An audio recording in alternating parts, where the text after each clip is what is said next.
there's a lot of people on different political spectrums. Some of them on the right agree with the war in the Middle East, but they disagree with the war in Ukraine.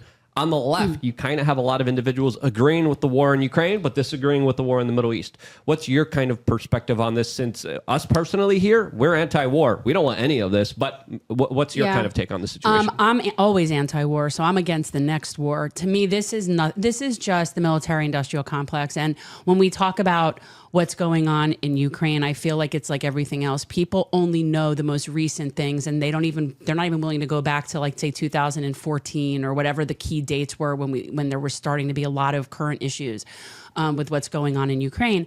And it's sort of like with Israel, everyone thinks this started on October 7th.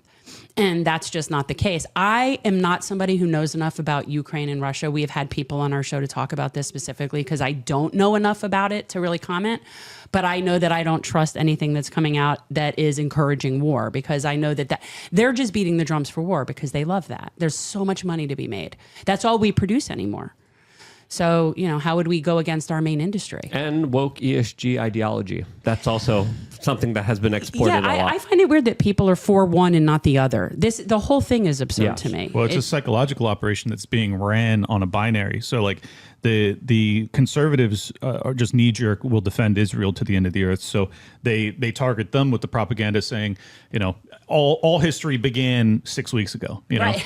Yeah. And with the Ukrainian propaganda campaign, it has targeted the left, saying, how Vladimir Putin stole our election in 2016 and gave it to Trump. Well, we hate Putin, right? Yeah, we do. And don't pay attention to the fact that there was a civil war that was going on in the eastern portion of Ukraine for the past 8 years. It's irrelevant. Right. We have to defend democracy. And it's a propaganda campaign, and both sides have fallen for it to a large extent. It makes me sad. Yeah. Well, I never did fall. I mean, I never believed any of that. But I did notice an inordinate amount of people started changing their profile pictures to Ukrainian flags. No kidding. And what's interesting is now you've seen the transition. Some of the Ukrainian flags have transitioned to Israeli flags. But yet they don't know what they're talking about. They're just going rah, rah. And meanwhile, I think that from my understanding, the groups that we're funding in Ukraine are pretty Nazi-type organizations, like self-proclaimed. I mean, very far right ideologies that are linked to extremism. Yes, that all the social media companies really don't like. But when it comes to Ukraine, they're like, yeah, let's not really look at that. Which was okay. So I'm not imagining that's who we're arming there, and then isn't that the exact opposite of what we?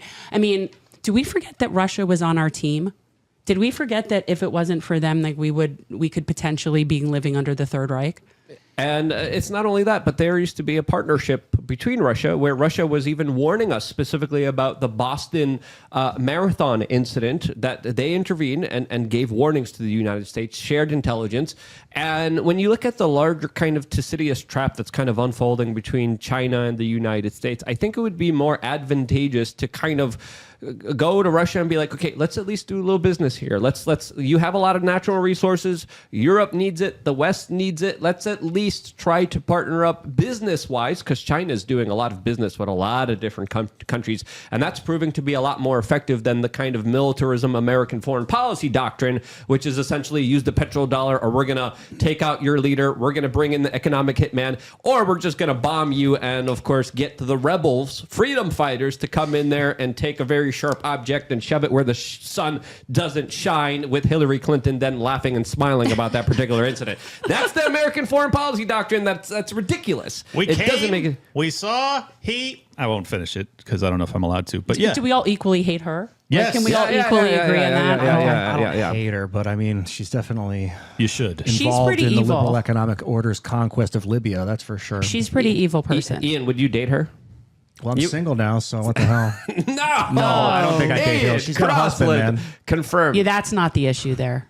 No, I mean, I want to help. I want to help these people. I think that villainizing each other right now is not the way forward. Like, no, we some need to people fix just our are villains, home. though. Some people just are. I've seen people become evil, and I've seen people become good. So, all right. Well, I'm holding out on her. I'm going to say that ship sailed with her. 50 years of Joe Biden's evil. You're still convinced that he can have a change in his twilight years? The career politician that sold this country out and is essentially the politician of the lobbyist group that even Barack Obama criticized. I don't know if you remember this, but there was a famous saying of what Barack Obama said about Joe Biden being a man of the lobbyists. Does that ring a bell? It doesn't ring a bell. No, That's but a it doesn't good surprise me. I mean, I've been looking at him. I don't know that I might be the oldest person here, but I mean, I remember thinking about him back in the 80s when he was in Congress and thinking that he was a total POS then. Because he was. Well, he is. I mean, he is. Yeah. And even then, I remember thinking, and this was before the Democrats were so completely co-opted by Wall Street. And before that, this was when Democrats still in theory were the party of labor. Right. And yet he was never that. No. I love how he tries to present himself like, I'm just regular Joe. No, you're not. No, Joe Biden of the 1980s, for those that are young and don't know this, he would have been considered one of the most hardline right-wing politicians in today's parlance. I mean, that's who he was. He was responsible for the 3 strikes laws and all the war on crime and all the war on drugs. The war on drugs. Yeah, all of it. I mean, all of it. He was just absolutely a right winger. Yeah. I got an email from him today. It's from actually no reply at studentaid.gov. And they told me, congratulations, your student loan's been forgiven because of my actions my administration took to make sure you received the relief. I didn't ask for that, but they just printed up your money and paid off my debt. Well, it's a small percentage too that got it. Like you must be in that.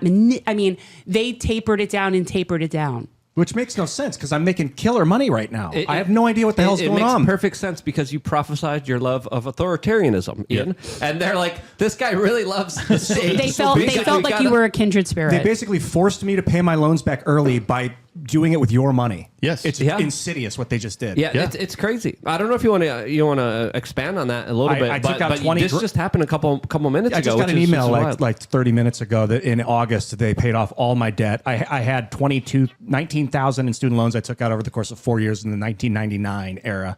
I paid off about 8,000 of it. I had another 10,000 left, and they just sent me an email like, no, not anymore. Well, don't worry. We charged everybody in the United States to pay for it for you. So I was just going to add on that. I mean, this is what all social programs are. It's extracting, and in reality, it's not even extracting money from the producers. Usually, it's just printing and inflating the currency so that we don't even actually. We don't sense it. We just know it years down the road as the price consistently increases. And if it happened to me, that means it probably happened to some other people. I'm interested to see. No, you're the only one. Yeah, maybe it was just me. Maybe I lucked out. Maybe I won the lottery on this one. They wanted you to go on IRL and talk positively about the Biden administration. I'd like to see some transparency on how much money was printed to pay off all this student debt. If you're going to tell the loan agencies, screw you, you're not getting it back, that's one thing. But if you're going to tell the loan agencies, don't worry, we'll give you your money back early and we'll make all these Americans pay for it. You got to understand, though, most of the money that comes from these for the student loans is also tax. It's also Treasury created funds. So like whether they have to write that off or they print it and pay those people off, it's almost irrelevant. Those people need to just go away. Yeah. How much is the national debt right now? Almost $34 trillion. $33.8 trillion plus whatever Ian's bad student loan debts. Oh my God. Yeah, thanks for that. Thanks, Ian. That's $200 billion more than like 3 weeks ago. Yeah. Or 2 weeks ago. Oh, no. We went from 33. We will hit 34 trillion by the time this year is out. In about 4 months, we will have added the most recent trillion. It took us 200 plus years of American history before we got our first 1 trillion in debt. 200 plus years. Now we're doing it in 4 months. It's almost over, folks. I want people to understand. Hey, but the Ukrainian corrupted oligarchs need their hush money, okay?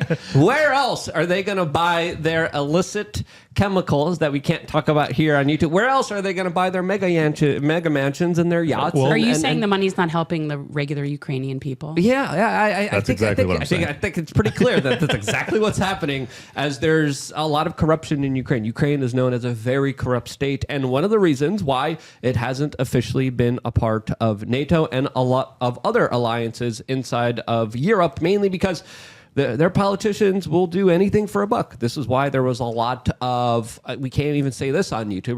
We're gonna try to say it on Rumble. We got another super chat on mysuperchat.com. Too spicy to talk about here, but I pulled up the Elon Musk tweet in regards to this that was deleted. We will also be talking about that on rumble.com/wearechange. But to get back here on this particular topic here, what's happening in Ukraine, I think, is the government going all in on a lost war. I think the war is going to be over as soon as the next president of the United States is announced. As soon as that next president gets into the Oval Office, that war is over. I think Biden is trying to cling on for this war war as much as he can, because if he loses it during this election cycle, there's absolutely no way the Democrats could get out of such a negative PR marketing nightmare that they fully invested into.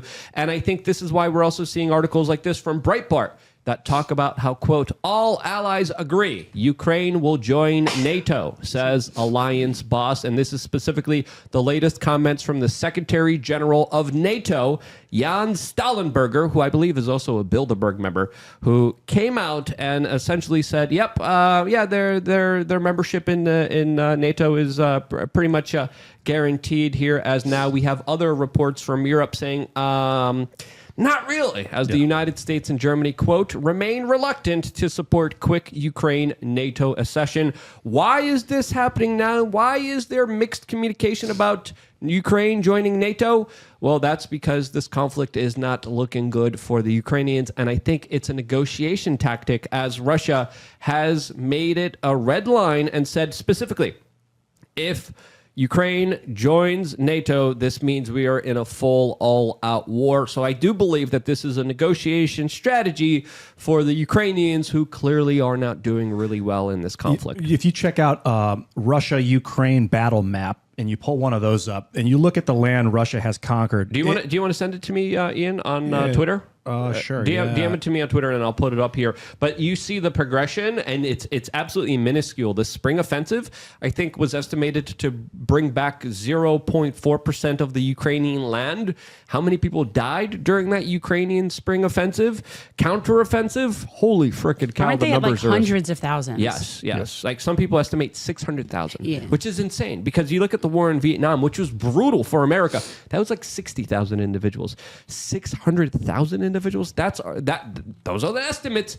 If it's true, who knows? We don't know the official numbers. They haven't been confirmed here. Even if it's a quarter I million, sent you a link, by the way. based off of percentage of population of their nation versus America during Vietnam, it's catastrophic. It's an entire generation of young men that have either been just eliminated from the face of the earth, or they have fled the country entirely because they didn't want to be conscripted. So I don't see a fruitful future in any period of time for Ukraine. But what's so tragic about this is that this was all provoked by the U.S. empire. Like, really, if you look through the history of this, Scott Horton did an incredible book on it called Provoked.